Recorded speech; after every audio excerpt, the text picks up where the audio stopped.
Sebanyak 13 kapal dari Global Smooth Flotilla atau GSF dilaporkan telah dicegat oleh Angkatan Laut Israel, namun kelompok aktivis tersebut menegaskan bahwa misi mereka untuk membawa bantuan kemanusiaan ke Gaza akan terus berlanjut.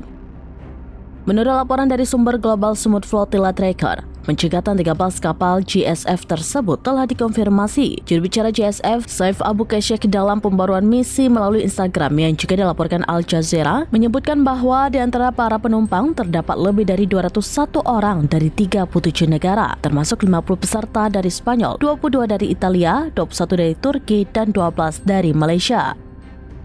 Meskipun terjadi intersepsi dan penangkapan, ia menyatakan bahwa misi GSF masih berjalan. Sekitar 30 kapal GSF lainnya dilaporkan masih berlayar menuju jalur Gaza.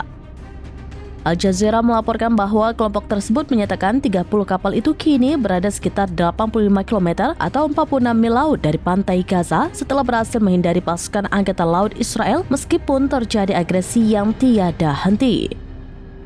GSF menegaskan bahwa pencegatan ilegal oleh Israel tidak akan menghentikan mereka.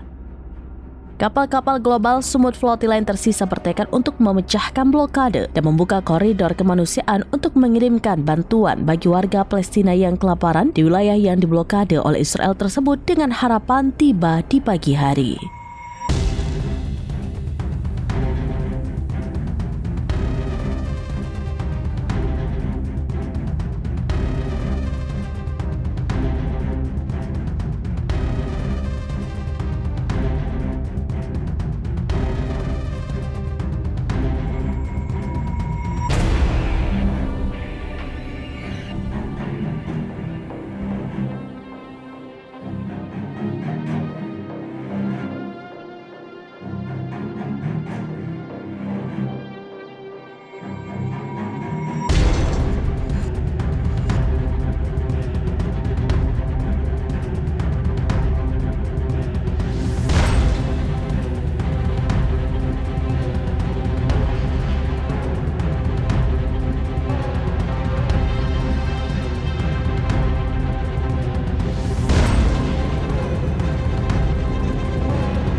Download Tribun X sekarang, menghadirkan lokal menjadi Indonesia.